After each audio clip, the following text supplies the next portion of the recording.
함께 읽을 하나님의 말씀은 신약 성경 마태복음입니다. 신약 성경 마태복음. 제가 가진 성경은 신약 성경 52페이지네요. 52페이지. 마태복음 28장 16절에서부터 20절까지 같이 읽도록 하겠습니다. 다 찾으셨어요? 네, 같이 읽겠습니다. 11 제자가 갈릴리에 가서 예수께서 지시하신 산에 이르러 예수를 배웠고 경배하나 아직도 의심하는 사람들이 있더라. 예수께서 나와 말씀하여 이르시되 하늘과 땅의 모든 권세를 내게 주셨으니 그러므로 너희는 가서 모든 민족을 제자로 삼아 아버지와 아들과 성령의 이름으로 세례를 베풀고 내가 너희에게 분부한 모든 것을 가르쳐 지키게 하라. 볼지어다 내가 세상 끝날까지 너희와 항상 함께 있으리라 하시니라. 오늘 본문의 말씀은 예수님께서 십자가에서 죽으시고 부활하신 이후에 제자들에게 나타나신 그 장면 중에 하나입니다. 성경의 기록을 살펴보면 예수님이 부활하신 후에 제자들을 만나는 기록이 약 12번이 있습니다. 그 12번 중에서 오늘은 그의 제자들을 처음 제자들을 삼으신 그곳 갈릴리 해변, 정확하게는 호숫가입니다. 갈릴리에서 다시 만나는 장면이 오늘 본문의 배경이 되겠습니다. 자, 16절 시작이 어떻게 되죠? 11 제자가 갈릴리에 가서 예수께서 지시하신 산에 이르렀습니다. 근데 예수님의 원래 사도는 총 몇 명이에요? 12명인데 왜 11 제자만 있죠? 한 명은 가룟 유다. 예수님을 배신하고 은밀하게 은 30냥을 받고 팔아 넘겼죠. 근데 양심의 가책이 되어서 스스로 목매어 죽었습니다. 그래서 11 제자, 그러니까 제자 전원이 예수님의 지시하신 산에 이르렀다. 이렇게 돼 있어요. 그러면은 예수님이 그 앞부분 보면은 28장 10절에 부활하셔서 여자들에게 가장 먼저 나타나셨어요. 그리고 여자들에게 이런 지시를 하세요. 내 형제들, 즉 나의 제자들에게 내가 갈릴리로 먼저 가 있겠다고 해라. 그러니까 그들이 갈릴리로 가서 있으면 나를 만날 것이다 하고 지시하신 바가 있습니다. 한번 읽어봐요. 28장 그 앞부분 10절 시작. 이에 예수께서 이르시되 무서워하지 말라. 가서 내 형제들에게 갈릴리로 가라 하라. 거기서 나를 보리라 하시니라. 그래서 예수님이 지시하신 산에 갔다. 이렇게 본문이 시작되고 있는 거예요. 그러면 우리는 성경에는 명확히 없지만 한번 생각해 볼 부분이 있어요. 예수님께서 왜 어느 지명 갈릴리를 딱 지목하시면서 거기서 만나자고 하셨을까? 왜 거기서 만나고 하셨을까 하고 여러분이 생각을 해봐야지 이 성경의 깊이, 예수님이 제자들을 그곳에 부르신 목적이 우리가 의미가 있게 되는 거예요. 여러분 왜 갈릴리에서 만나자 그랬을까요? 예수님의 제자들은 뭐하던 사람들이요? 갈릴리 바닷가에서 고기 잡던 어부들이요. 대표적인 사람들이 누구예요? 베드로, 안드레, 요한, 야고보. 예수님이 항상 데리고 다녔던 주축적인 제자들이 갈릴리에서 고기 잡던 어부들입니다. 이 어부들에게 3년 전에 예수님이 오셔서 나를 따르라 하면서 그들에게 이런 말씀을 하세요. 이제 너희들은 갈릴리 호수에서 고기를 잡는 어부가 아니라 뭐가 되리라? 사람을 낚는 어부가 되라. 여러분 그때 베드로나 요한이나 야고보가 예수님께서 하신 말씀 사람을 낚는 어부가 된다는 말이 이해됐을까요? 이해 안 되죠. 그때 그들은 예수님을 따라다니는 게 굉장히 즐거웠습니다. 그리고 기뻤고 기대도 굉장히 컸어요. 왜냐하면 예수님은 사람이 상상할 수 없는 능력을 베푸셨어요. 그리고 많은 사람에게 말씀을 전할 때 사람들이 막 구름대같이 모여들었어요. 그래서 제자들은 마음속으로 우리 예수님이 언젠가는 높은 지위에 오를 것이다. 우리가 따라다니는 그 예수님이 높은 지위에 오르면 우리도 성공할 것이다. 그런 기대가 굉장히 컸을 거예요. 그래서 성경에 보면 누가 높은 자리에 올라가냐 하고 다퉜다니까요. 그런데 그들이 생각지 않은 고난이 그들에게 왔죠. 예수님이 로마군에서 끌려가고 십자가에서 처참하게 죽는 장면을 보고 그들은 너무 놀랐어요. 그래서 모두 예수님을 버리고 도망갔습니다. 베드로는 예수님이 이런 고난의 시간이 아닐 때 뭐라고 장담했어요? 내가 죽을지언정 주님을 부인하는 일은 없을 것입니다. 그렇게 장담을 했지만 베드로는 몇 번이나 예수님을 모른다고 했어요? 3번이나. 그것도 예수님이 보는 자리에서. 그렇게 그들은 두려워하고 놀랐어요. 근데 예수님이 약속하신 대로 3일 만에 쫙 부활하셨어. 제자들이 무서워서 전부 문을 잠그고 떨고 있는데 닫힌 문 사이로 샥 들어오셨어. 그러면서 제일 처음 하신 약속이 뭐예요? 축복이 뭐예요? 평안할지어다. 예수님은 이 세상의 모든 사람들이 두려움과 불안과 미래를 알 수 없는 불확실성에서 두려워하고 있다는 것을 너무 잘 아세요. 예수님의 제자들도 그런 상황이라는 것을 너무 잘 아세요. 그래서 제일 먼저 평안할지어다 하시면서 그들에게 나타나니까 그들이 처음에는 귀신인 줄 알고 너무 놀랐다고 했어요. 그런데 예수님께서 제자들이 믿지 못하는 이 현상을 알고 계시고 또 제자들에게 믿음의 확신을 주시기 위해서 이리 와서 내 손에 못자국도 만져보고 보고 옆구리도 만져봐라. 그렇게 확신을 주셔요. 그때야 제자들이 기뻐하더라. 근데 그때 없던 도마에게도 예수님이 똑같은 말씀을 하세요.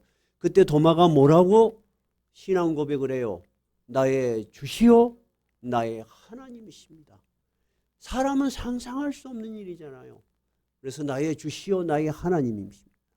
제자들은 비로소 3년 동안 예수님을 따라다니고 너무나 두려운 현실을 두려움을 극복하고 예수님께서 어떤 제자로 세우셨어요? 이 예수님이 바로 하나님의 아들이심을 바르게 믿게 믿음을 굳게 세워주셨어요. 그리고 나서 다시 이들에게 어디로 가라고 지시한 거예요? 갈릴리로 가라는 거야. 너희들이 처음 예수를 믿었던 그 시점에 다시 만나자 하는 거예요. 이것이 갈릴리로 가자는 의미가 갖고 있는 우리가 생각해 볼 수 있는 범위 내에 합당한 생각이에요. 그때 그들은 아무것도 몰랐어요. 우리도 신앙생활 처음 시작할 때는 잘 몰라요. 그냥 교회에 오니까 좋고 또 어쩐지 끌림이 있고 또 성령의 인도하심으로 왔지만 여러분은 어린 아이와 같은 거예요. 우리 채원이가 엄마 따라서 지금 엄마가 교회에서 피아노 반주를 또 하시고 또 우리 조장로님 부부가 열심히 집안에서도 또 가정의 위도 드리니까 굉장히 신앙이 어렸을 때부터 받아들이고 있지만 아직 어리잖아. 그러니까 막 돌아다니잖아. 사람이라는 것은 다 한계가 있어. 나이에 따른 또는 경험에 따른. 그러겠죠? 이 제자들도 3년 전에 예수님을 따라다닐 때는 굉장히 의욕이 있었어요. 잘해보려고 마음먹었고 잘할 수 있을 거라고 생각했어요. 옛날 제자들은 여러분 지금의 제자들하고 다릅니다. 우리가 지금 학교 가면 공부하고 집에 가죠. 근데 옛날 제자들은 그 스승을 따라다니고 같이 자고 같이 밥 먹고 같이 돌아다니고 그랬어요.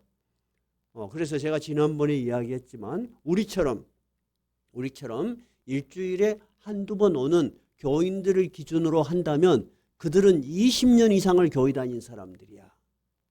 그런데도 그 두려움 앞에 그들은 정말 무너져 버린 거예요. 그런데 예수님이 그들을 다시 일으킨 것은 뭐예요? 너희들이 믿는 내가 누군지를 알아야만이 너희들이 이 사명을 감당할 수 있다는 거예요. 그래서 예수님이 그러한 믿음의 확신을 주시고 다시 갈릴리로 부르셔서 오늘 위대한 사명을 주시는 거예요. 그래서 본문 18절에서부터 20절까지를 위대한 사명 또는 지상대명령 이렇게 이야기하는 것입니다.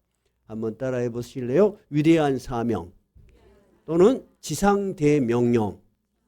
예, 지상이라는 것은 이 땅에서 그런 뜻이 아니고 지극히 높은, 그래서 영어는 The Great Commission, 아주 위대한 부탁, 위대한 임무, 위대한 사명, 그렇게 부르는 거예요. 이제 오늘 이 본문의 배경은 충분히 이해되시죠? 예수님이 제일 먼저 그의 제자들에게 하시는 말씀 18절 읽어봐요. 예수께서 나와 말씀하여 이르시되 하늘과 땅의 모든 권세를 내게 주셨으니, 예수님은 제자들에게 이 사명을 줄 때 이 사명을 주는 이 예수가, 우리가 믿는 그분이 누구인지 먼저 자기를 소개하는 것입니다. 제자들아, 나는 너희들이 3년 전에 알던 그 어부들이 너희를 불렀던 인간의 육체를 가지고 십자가에서 죽을 수밖에 없었던 너희들이 알고 있던 그 예수가 이제는 아니다는 거예요. 하늘과 땅, 즉 이 세상의 모든 세상의 것들을 다스릴 뿐만 아니라 하늘, 영적인 세계까지 다스리는 그런 뜻입니다. 하늘과 땅의 모든 권세를 내게 주셨으니, 누가 주었다는 거예요? 나의 하나님 아버지께서 이 세상과 하늘의 영적인 권한과 이 세상의 모든 것을 다스리는 권한을 내게 준 나로서 너희에게 이 사명을 부탁한다 하는 거예요. 이게 여러분이 갖는 사명은 여러분이 좀 해볼까? 그런 것이 아니에요. 예수님께서 우리에게 정말 큰 권한이 가진 그분이 우리에게 부탁하시고 우리에게 명령하신 거예요. 근데 그 사명의 내용이 뭐예요? 19절부터 읽어봐요. 자, 뭐라고 되어 있나요? 그러므로 너희는 가서 모든 민족을 제자로 삼아 아버지와 아들과 성령의 이름으로 세례를 베풀고 내가 너희에게 분부한 모든 것을 가르쳐 지키게 하라. 볼지어다 내가 세상 끝날까지 너희와 항상 함께 있으리라 하시니라. 19절 20절이 The Great Commission이에요. 오늘 주보 안에 제가 요절을 적어놨어요. 신앙이 성숙해지는 여러 가지 방법 중에 가장 좋은 방법이라고 제가 경험적으로 터득한 건 뭐냐면, 자기가 깊이 들은 설교 또는 깊이 읽은 성경의 요절 한 절을 외워두는 것이 굉장한 힘입니다.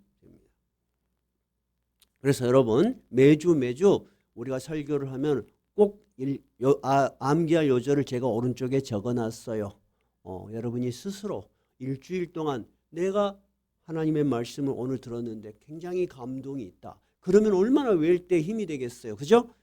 굉장히 중요해요. 자, 그러면 우리는 한 절 한 절을 좀 깊이 살펴보도록 하시겠습니다. 제일 먼저 예수님께서 제자들에게 19절 제일 먼저 하신 명령이 뭐예요? 뭐예요? 한번 잘 봐요. 뭐예요? 모든 민족으로 제자를 삼아라. 그 이전에 뭐예요? 너희는 가라는 거예요. 이제 너희는 항상 내가 너희들끼리 모여 있었다는 거야. 그리고 내가 너희들을 가르치요. 그 가르침을 배우기 위해서 모여들었어. 우리도 예배를 드리러 왔지요. 근데 이제 너희는 배우는 단계에서 거기에 만족하지 말고 이제 나가라는 거예요. 가라. 어디로? 세상 속으로 가라. 그래서 교회의 임무는 두 가지예요. 모이는 교회, 우리가 예배하기 위해서 모입니다. 그죠? 그리고 설교를 듣고 찬양하고 기도하고 공동체를 이루어 나가는 그 하나가 굉장히 중요한 임무고 보람이고 사명이요. 두 번째는 그런 우리가 모이는 것으로 만족하지 않고 그 다음에는 세상 속으로 나가야 되는 거예요. 나가서 우리의 삶을 크리스찬처럼 그리고 크리스찬으로서 살아야 되는 거예요. 또 예수를 전해야 되는 거예요. 그러니까 여러분 이거는 단순하게 전도해라는 말하고는 완전히 차원이 다릅니다. 오늘 제가 2026년 두 번째 이 설교를 잡은 이유가 있습니다. 지금 1월 달에는 여러분에게 꼭 필요한 주제에 대해서 제가 설교를 드립니다. 지난주 설교는 뭐였어요? 누구든지 그리스도 안에 있으면 뭐다? 새로운 피조물이라. 우리는 새롭게 태어난 사람들이요. 지난주에는 신앙이라는 것은 무엇인가? 나에게 어떤 의미가 있는가를 우리가 살펴본 거예요. 우리가 새롭게 태어나는 것이 기독교 신앙인 거예요. 우리는 새로운 삶을 가진 거예요. 두 번째 오늘은 뭐예요? 그런 우리가 모여서 예배할 뿐만이 아니고 예수님이 주신 사명을 가지고 세상 속으로 나아가는 것, 교회의 임무, 사명, 또 적게 보면 우리 크리스찬의 개개인적인 사명에 대해서 이야기하는 거예요. 다음 주에는 무엇을 할 것인가? 그 사명을 감당하기 위해서 교회는 어떤 질서를 가지고 움직이는가? 세 번을 통해서 우리가 꼭 필요한 주제 설교를 할 것입니다. 그래서 오늘 예수님께서 제일 먼저 하는 것이 세상 속으로 나아가라. 따라해 보세요. 너희는 세상 속으로 나아가라. 그런데 예수님께서 이 어부들 갈릴리를 떠나본 적이 없고 유대를 떠나본 적이 없고 배운 것이 없어서 무시당하던 이 제자들에게 뭐라고 이야기하냐면 너희들 이웃에게 그렇게 이야기하지 않고 뭐라고 해요? 모든 민족을 제자로 삼아 온 세상에 너희들의 말을 듣고 따르는 제자가 생길 거라는 거예요. 너희들 가서 그런 일을 해 라고 이해할 수 있지만 제자들은 그럴 능력이 있는 사람들이 아닙니다, 여러분. 한 번도 학문이라는 것을 배워본 적이 없고 남 앞에 가서 예수를 전해본 적이 없는 사람들이에요. 그들이 했던 거는 뭐예요? 예수님을 따라다녀서 그냥 보고 배우고 들은 것밖에 없는 거예요. 그런데 예수님이 너희들은 이제 그러한 존재가 아니다는 거예요. 모든 민족으로 나가라는 것은 뭐예요? 지금 그들은 유대 민족이죠. 그 당시 유대는 어떤 민족이요? 로마의 속국이요. 속국 중에서 갈릴리는 어떤데요? 가장 후진 저 북쪽 경계선 국경선이 있는데요. 거기서 고기 잡고 살던 사람들이요. 제가 가끔 이야기하지만 제가 이스라엘에 가서 갈릴리를 갔더니 식당이 있더라고요. 근데 이제 들어가서 이제 같이 신학생들이 이제 같이 갔으니까. 근데 점심시간에 우리나라 돈으로 한 10,000원을 받는데 고등어보다 좀 작은 한 마리가 나와. 고기가. 그가 갈릴리가 우리 여수 절반쯤 돼요. 크기가. 거기서 잡은 고기래. 근데 그 고기 이름이 베드로 고기래. 베드로가 그 고기를 잡았대. 베드로가 잡았는지 어찌할거요. 근데 하여튼 이름을 베드로 고기야 그래야지 사람들이 맛이 조금 더 의미가 있겠죠. 그렇게 살던 사람들이요. 근데 그들에게 모든 민족으로 가라는 것은 민족의 경계를 뛰어넘고 문화의 경계를 뛰어넘고 인종의 차별을 넘어서 온 세상에 이 복음이 너희들로부터 시작돼서 퍼져나갈 것이라는 것이요. 두 번째는 뭐라고 말했어요? 가서 모든 민족을 제자로 삼아 그 다음에 아버지와 아들과 성령의 이름으로 세례를 베풀고 내가 너희에게 분부한 모든 것을 가르쳐 지키게 하라. 제자들아 너희들이 3년 동안 나를 통해서 배우고 보고 배운 거 있지 않냐? 이제 보고 배운 것으로 만족하지 말고 이제 너희들이 가서 가르쳐서 지키게 하라.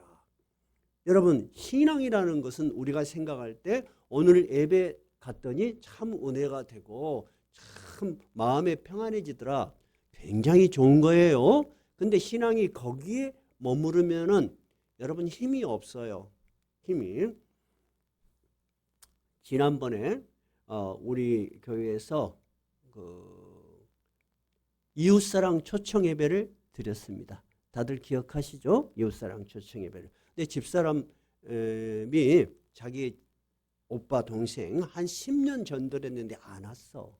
그래서 내가 마지막 이제 집사람이 포기를 했어. 여보, 우리 가족은 그런 데 관심이 없나 봐요. 근데 나는 그렇게 생각 안 해요. 그래서 마지막이다 생각하고 내가 이번에 초청 예배를 하는데 내가 곧 은퇴할 줄 모르는데 형님 동생 처남들 한 번도 안 오면 되겠는가? 그랬더니 두 말도 않고 오겠다고 해요. 그래서 나는 억지로 한번 와줬겠지라고 생각했어요. 근데 며칠 전에 만났는데 이런 이야기를 하는 거예요. 큰 처남이 확실히 교회를 가면 마음이 경건해지더라는 거야. 여러분, 그러니까 다 마음에 울림이 있는 거예요. 근데 작은 처남이 뜻밖의 이야기를 하는 거예요. 누나, 나 한 달에 한 번이라도 나갈라네. 그래서 우리 집사람이 너무 놀라서 진짜냐? 여러분, 마음속에 사람들은 예수님의 복음을 들으면 감동이 있어요. 그래서 예수님께서 하시는 말씀이 지금 너희들이 보고 듣고 배운 것 너희들만 간직하지 말고 온 세상 사람들에게 그 사람이 누구냐고 묻지 말고 전해라는 거예요. 그래서 그도 누구를 삼아라? 제자를 삼아라. 그러면 여러분, 예수님이 직접 가르치신 12명의 제자는 우리가 특별하게 이름을 뭐라고 붙입니까? 사도라고 부릅니다. 사도의 뜻은 보내심을 받은 자야. 그러면 그 사도로부터 내려온 2000년이 지난 우리도 예수님의 제자예요, 아니에요? 제자요. 다만 우리는 사도라고 부르지 않고 제자라고 불러. 예수님이 너희들 12이만 사도로 부르고 나머지는 그리 부르지 마라. 그렇게 말한 적 없어. 우리도 다 사도야. 그러나 우리가 존중하는 의미로 그분들을 특별히 사도라고 부르는 거예요.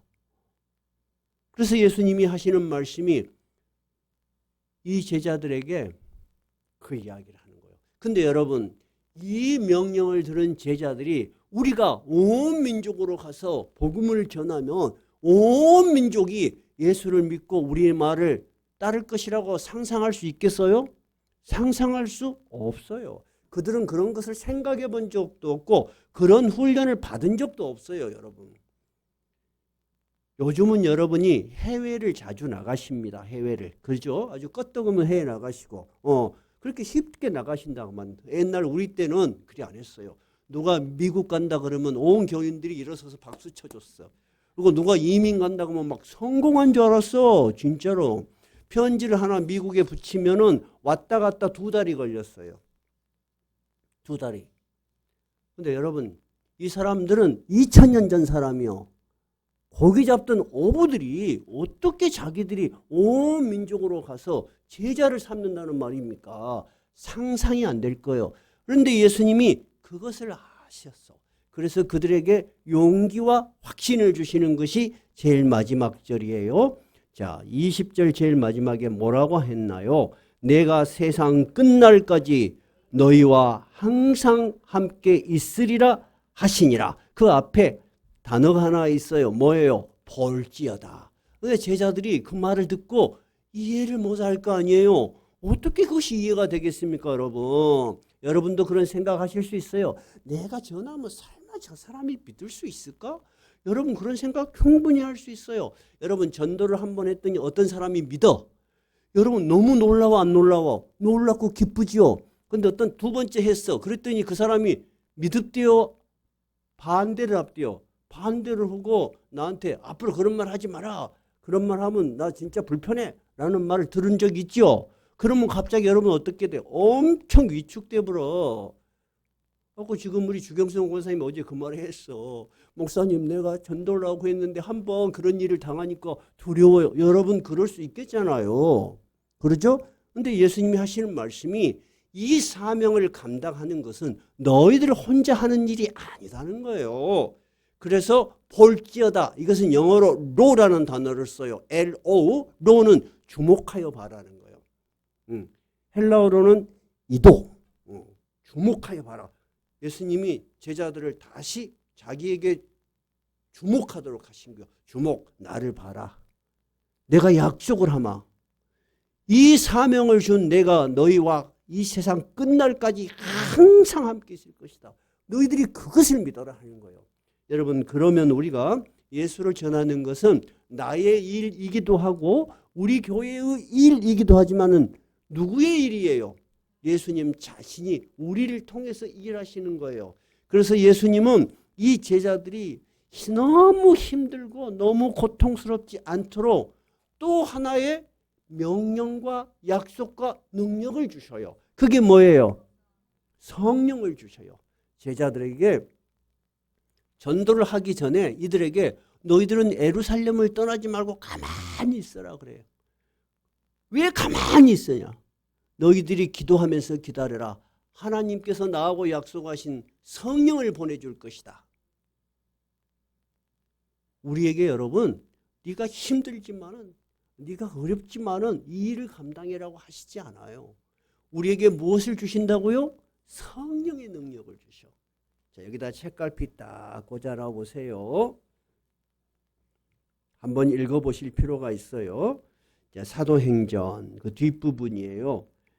신약성경 187페이지. 사도행전 1장 8절입니다. 1장 8절. 사도행전 1장 8절. 자, 사도행전 1장 8절은 예수님께서 하늘에 올라가시면서 자기를 쳐다보는 제자들에게 이런 약속을 하세요. 1장 8절 읽어봐요. 오직 성령이 너희에게 임하시면 너희가 권능을 받고 예루살렘과 온 유대와 사마리아와 땅끝까지 이르러 내 증인이 되리라. 즉 여기도 온 민족으로 나아가게 되리라. 어떻게 되면은 성령을 받으면.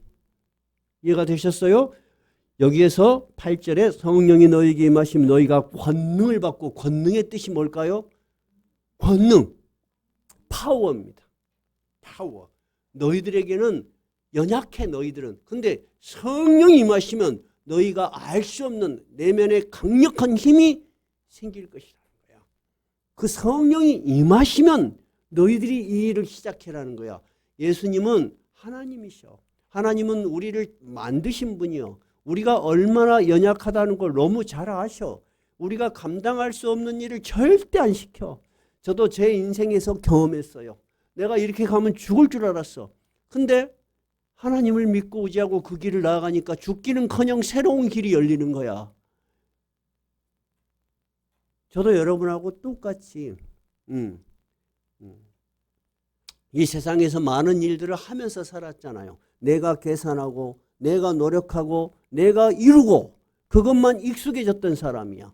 정말 하나님이 나보다 더 앞서서 하나님이 나의 계획과는 다른, 하나님이 내가 미처 생각하지 못한 그러한 능력으로 나를 인도하신 것은 내가 스스로 경험할 수 없는 거예요.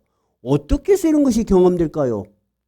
사람마다 다를 수 있겠죠. 어떤 사람은 깊은 좌절 속에서 경험할 수 있고, 어떤 사람은 실패 속에서 경험할 수 있고, 어떤 사람은 큰 깨달음 속에서 경험할 수 있어요. 그죠? 근데 제자들은 예수님께서 어떻게 훈련시키셨어요? 3년 동안은 아주 편안하게 막 그녀 배우고 보고 배우고 즐거웠어. 그 다음에는 죽을 듯한 그런 고통. 아이고 예수님도 죽어버렸네. 어찌했을까. 그리고 달달달달달 떨게 만들었어. 그 다음에는 예수님이 살아나신 걸 보고 너무 놀랐어. 그리고 사명을 줬어. 근데 사명이 너무 무거워. 근데 예수님은 다 준비가 돼 있었던 거야. 어떻게? 성령을 주셨어. 그래서 제자들은 이때부터 예수님이 하신 말씀을 굳게 믿었어. 그래서 예루살렘에 떠나지 않고 모든 제자가 사도들을 포함해서 120명이 마가의 다락방에서 막 기도하고 있는 거야. 뭐가 내려올 때까지? 성령이. 근데 그놈의 성령이 어떻게 생겼는지 알 수가 없어. 근데 그들이 기도하고 있을 때 오순절날 바람 소리가 쫙 소리가 들리면서 눈으로, 귀로 바람 소리가 들고 눈으로 볼 수 있는 불길이 막 확 돌아다니는 거야. 불길이. 근데 그 불길이 확 돌아다니다가 한 사람 위에 하나씩 탁 머물러 있는 거야. 그때 성령은 보이지 않는 존재인데 이 제자들에게 성령이 임하셨다는 것을 경험할 수 있도록 가시적으로 보이게 오신 유일한 사건이야. 앞으로도 성령이 그런 모습으로 온다는 생각을 하면 안 돼요. 그것은 다음번 성령론 할 때 여러분하고 이야기할게요. 오순절날 특별하게 성령이 바람소리같이 들리고 눈으로 볼 수 있는 불같이 모든 사람 위에 하나씩 머무르면서 그들이 성령에 충만함을 받은 거야. 그래서 베드로와 제자들이 튀어나가서 예루살렘의 명절 기간에 모인 사람에게 예수를 담대히 전하여 베드로가 나가서 설교를 하니까 몇 명이 회개했다고요? 한꺼번에 3,000명이 회개를 하고 주의 제자가 되었어요. 한번 찾아볼까요? 사도행전 그대로예요. 사도행전 2장 한번 읽어봐요. 2장 1절부터 시작. 오순절날이 이미 이름에 그들이 다 같이 한 곳에 모였더니 호련히 하늘로부터 급하고 강한 바람 같은 소리가 있어 그들이 앉은 온 집에 가득하며 마치 부르혀처럼 갈라지는 것들이 그들에게 보여 각 사람 위에 하나씩 임하여 있더니 그들이 다 성령의 충만함을 받고 성령의 말하게 하심을 따라 다른 언어들로 말하기를 시작하니라. 자기들이 배우지도 않은 막 다른 나라 말로 말해. 근데 예루살렘의 각지에 모여든 사람들이 아니 저 사람들이 갈릴리 사람이라는데 어떻게 우리나라 언어를 배웠지? 자기 나라 말로 들리기 시작하는 거야 이게. 그런 사건이 있었다는 것입니다. 베드로가 한 번 설교를 할 때 3,000명이 회개를 했죠. 2장 41절 한번 읽어봐요. 2장 41절 사도행전 한번 읽어봅시다. 그 말을 받은 사람들은 세례를 받음에 이날의 신조의 수가 3,000이나 더하라. 하나님께서 능력을 주시니까 베드로가 설교 한 번에 제자가 몇 명이 되어버렸어? 3,000명이 되어버렸어. 그러면 굳이 계산을 하자면 같이 기도하던 120명 플러스 3,000명이네. 3,120명이 됐네. 굳이 말하자면. 여러분 기도하던 제자보다 훨씬 많은 숫자죠.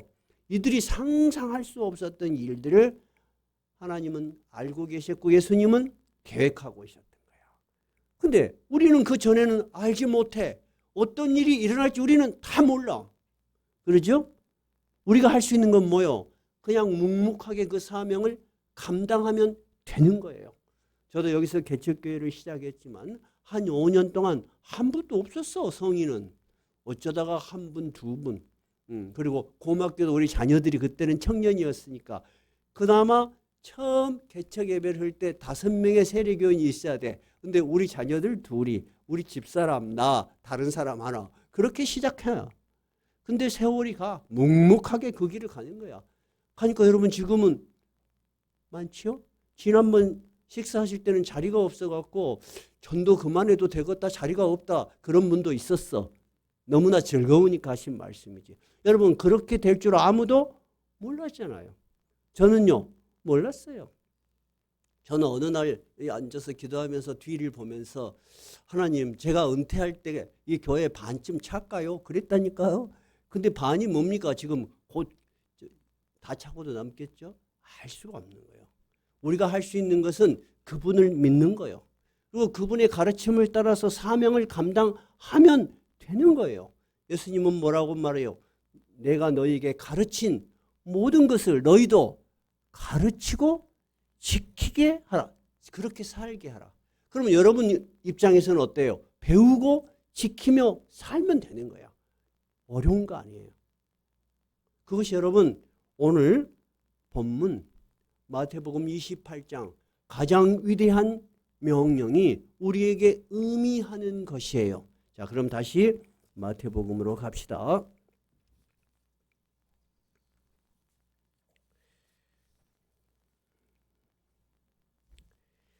예수님 제자들은 처음에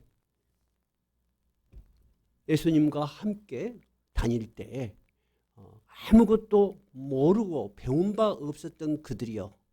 그런데 그들이 예수님의 이 약속을 믿고 성령을 받아서 그 다른 사람들에게 복음을 전할 때는 완전히 다른 사람으로 변해 있었어요. 아까 말씀드린 것처럼 베드로가 나가서 담대히 예수를 전할 때 그 말을 들은 그들이 가슴을 치면서 회개하고 3,000명이 회개했어요. 그리고 예루살렘 성전에 베드로와 요한이 들어가. 거기 들어가면 안 되는 거야 원래. 왜? 자기들이 따르던 예수님도 십자가에 잡아 죽인 사람들이 누구요? 그 예루살렘 성전의 기득권자인 대제사장과 종교인들이야. 자기들 잡혀가면 어떻게 될 거예요? 그런데 베드로하고 요한이 그 성전에 올라가니까 나면서 한 번도 걸어보지 못한 장애인이 앉아서 동전을 좀 몇 푼 줄까 하고 베드로하고 요한에게 구걸을 했어요. 근데 베드로와 요한이 돈이 없었을 수도 있겠어요. 근데 베드로와 요한이 그를 보니까 불쌍해. 그러니까 베드로가 이렇게 이야기해요. 네가 원하는 금과 은은 우리에게 없으나 우리에게 있는 거 그게 뭐요? 예수 그리스도의 이름으로 너에게 말하노니 일어나 걸으라. 여러분 은과 금이 귀중하죠. 근데 여러분 그 장애인이 일어날 수 있다면은 일어나는 것은 비교할 수 없는 가치를 가진 거죠. 베드로는 그 이야기를 하는 거예요. 네가 지금까지 원했던 것은 금과 은이었다. 그러나 우리에게 그건 없지만 그거보다도 너무나 위대한 예수 그리스도의 이름으로 내게 명하노니 일어나 걸어라. 근데 그 사람이 말도 안 되는 이야기잖아. 근데 이렇게 그 말을 듣고 움직여보니까 움직여져. 그리고 서져. 그 사람이 뛰어본 거야. 뛰어져. 너무나 즐거우니까 성전 안으로 막 달려들어가. 그러면서 막 하나님을 찬양해. 그 사람들이 수십 년을 이 성전 앞에서 구걸하던 자라는 것을 얼굴을 다 알거든. 깜짝 놀라면서 이 사람이 저 구걸하던 자가 아니냐. 이게 어찌 된 거냐 하고 막 난리가 난 거야. 막 누가 이들을 일으켰냐 이 사람을. 그리고 베드로하고 요한을 막 누가 했는가 사람을 막 찾아. 성전이 막 시끄러우니까 이 소문을 들은 대제사장, 그리고 제사장, 성전 관련 사람들이 다 와서 베드로하고 요한을 둘러싸고 이렇게 협박을 해요. 앞으로는 예수의 이름을 말하지도 말고 그 이름으로 어떤 것도 절하지 말라. 그렇게 이야기를 해요. 그때 베드로가 어떻게 이야기를 해요? 우리는 보고 들은 것을 말하지 아니할 수 없다. 우리는 이 증언을 멈출 수가 없다. 여러분 베드로하고 요한이 담대해진 거예요? 아니에요? 담대해진 거. 어느 정도 담대해진 것 같아요? 죽음을 두려워하지 않는 거예요. 가장 무서운 용기는 여러분 죽음도 두려워하지 않는 용기예요. 그들은 부활이 있음을 믿었고 예수 그리스도처럼 우리도 죽음 넘어 영원한 세계로 간다는 확실한 믿음이 있었던 거예요. 여러분 우리가 믿는 예수 그리스도에 대한 모든 이야기 이것을 우리는 복음이라고 이야기해요. 이 복음은 이렇게 해서 2000년 동안 한 번도 끊어지지 않고 온 세계에 전파된 것입니다.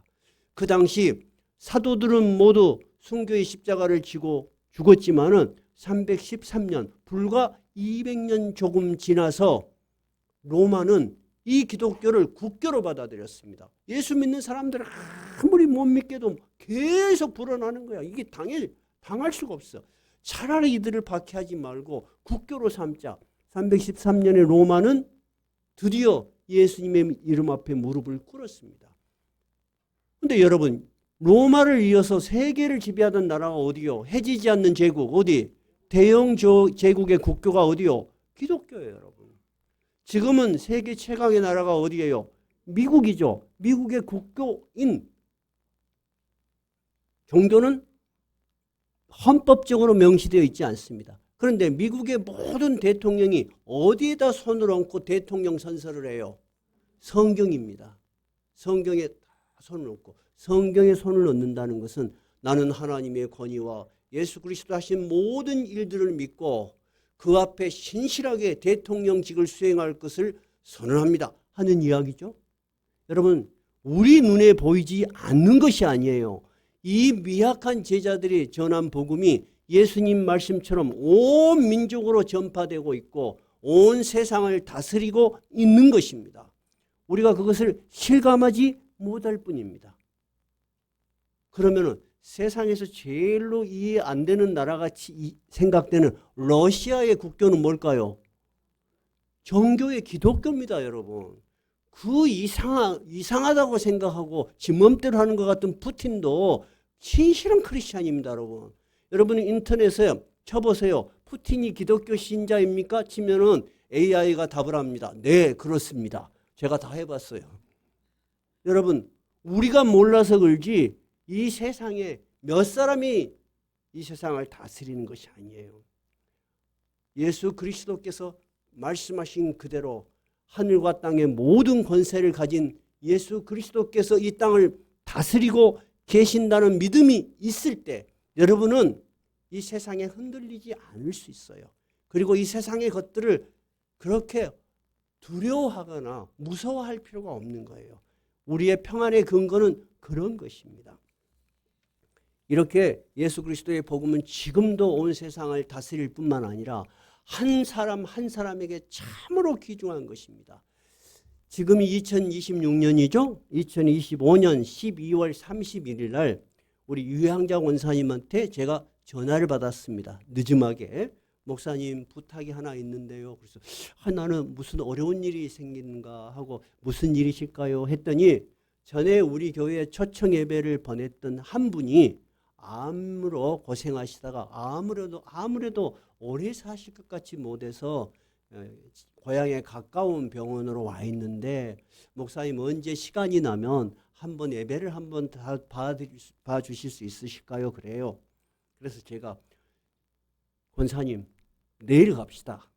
그러니까 우리 권사님이 목사님 1월 1일인데 그래도 목사님 괜찮으시겠어요? 그래요. 그래서 제가 이런 일은 급히 해야 됩니다. 굉장히 오래 사실 것 같은데 갑자기 돌아가실 수도 있고 그 상황을 알 수가 없어요. 그래서 저하고 권사님하고 1월 1일 날 방문을 했어요. 근데 제가 기억이 났어요. 그분이. 근데 참 돌아가셨으니까 이제 제가 편하게 이야기하실 수 있겠어요. 살아있는 분이 누워있는데 몸이 황달이야. 사람의 얼굴빛이 아니야. 그래서 제가 그분이 말을 많이 못하고 그래서 이사야 41장 두려워하지 말라 놀라지 말라 내가 항상 너와 함께 있으리라 설교도 해드렸고 이 A4에다가 주기도문 그 다음에 시편 23편을 타이핑을 했어요. 그리고 그 밑에다가 주기도문은 전쟁터에서 젊은이들이 마지막 순간에 가장 많이 외우는 성경입니다. 시편 23편은 또 병상에서 이 두 성경은 죽음의 문턱에서 병상에서 가장 많은 분들이 암송하는 성경입니다 하고 보내드렸어. 적어서 드렸어. 유양자 원사님이 뭐라고 권면을 하시더라. 근데 그분이 내가 설교를 다 하고 났는데 누워서 작은 소리로 감사합니다 그렇게 이야기해요. 그 설교를 들으신 거야. 근데 저는 몰랐는데 그 다음날 돌아가셨어. 여러분 그 순간 우리가 안 갔다면은 그분에게 믿음의 확신 하나님의 나라로 가는 그 구원의 길을 명확하게 제시할 시간이 없었겠죠? 나는 그래서 너무 기뻤어요. 내가 목회자가 된 보람이 뭐가 있겠습니까 여러분. 그 아저씨가 저를 처음 본 사람이 그것도 1월 1일 날까지 왔으니까 얼마나 고맙겠어요. 봉투를 하나 주시다 절대 안 받는다 그랬어요. 저는 그분을 하나님의 나라로 인도하는 그 큰 보람이 저한테는 너무 소중한 거예요. 그래서 내가 이제 돌아가신 줄을 몰랐어. 그래서 권사님한테 권사님 더 좀 붙들고 이야기를 할 것이 아쉬운 마음이 듭니다. 그랬더니 우리 유양자 원사님이 목사님 그 다음날 돌아가셨어요. 그래서 제가 정말 마음이 기쁩니다. 여러분 우리가 전하는 메시지는 한 사람을 분명히 이 세상에서 하나님 나라로 가게 하는 구원의 길입니다. 그 사람이 있는 그곳에 누가 있었습니까? 이 복음을 전하는 주의 제자들이 있었던 것입니다. 여러분 우리가 가진 사명을 절대 가볍게 생각해서는 안 되는 것입니다. 우리가 가진 사명은 여러분 우리는 말 한 자리고 몇 걸음일지 모르지만 그분에게는 이 세상에서 하나님 나라로 가는 구원의 메시지예요. 그래서 예수님께서 이 제자들에게 가장 위대한 사명을 주신 것입니다. 오늘 우리가 그 마태복음 28장 지상대명령 위대한 사명을 꼭 외우시는 것이 여러분의 신앙에도 큰 도움이 될 것입니다. 한번 외워보십시다. 마태복음 28장 따라해 봅시다. 그러므로 너희는 가서 모든 민족을 제자로 삼아 아버지와 아들과 성령의 이름으로 세례를 베풀고 내가 너희에게 분부한 모든 것을 가르쳐 지키게 하라. 볼지어다 내가 세상 끝날까지 너희와 항상 함께 있으리라 하시니라. 저는 유양자 권사님이 저한테 하신 말씀이 지금도 기억이 나요. 제가 그렇게 아쉬워하니까 목사님 제가 귀에 대고 언니 마지막까지 예수님 저를 구원해 주세요. 그렇게 기도하세요. 여러분 그분이 병상에 있었어도 누군가 가서 위로하지 않고 다시 그분의 신앙을 환기시키지 않았다면, 다시 말해서 초청 예배에 오지 않았다면 그런 기회가 없었을 것입니다. 저도 그분이 초청 예배 한 번이라도 왔기 때문에 내 교인이다, 하나님이 우리 교회에 보낸 분이라고 생각했던 거예요. 이해가 되세요? 근데 유양자 권사님이 언니 마지막까지 예수님 저를 구원해 주세요 라고 이야기를 했다고 하니까 제 마음이 그렇게 편한 거예요. 여러분 우리가 하는 일은 결코 작은 일이 아닙니다. 우리가 가진 이 사명이 엄청나게 소중하다는 것을 인식해 주시기 바랍니다. 그리고 여러분들 자신도 잘 배우고 또 가르칠 수 있는 수준까지 여러분의 신앙이 성장하시기 바랍니다. 찬송가 500장입니다.